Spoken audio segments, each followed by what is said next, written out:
O primeiro-ministro israelense, Netanyahu, pede que outros países se juntem à guerra contra o Irã. Irã está colocando como alvo os 3 alvos sagrados das religiões abraâmicas. Bibi. As forças de defesa de Israel explodiram uma ponte sobre o rio Litânia, que separa o sul do Líbano do resto do país. Em resposta, o Hezbollah resiste e lança contra-ataques.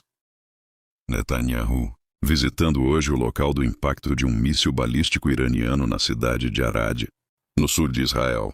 As forças de defesa de Israel explodiram uma ponte sobre o rio Litânia, que separa o sul do Líbano do resto do país.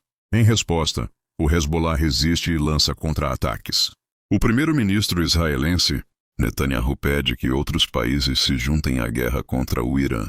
Irã está colocando como alvo os 3 alvos sagrados das religiões abraâmicas. Bibi.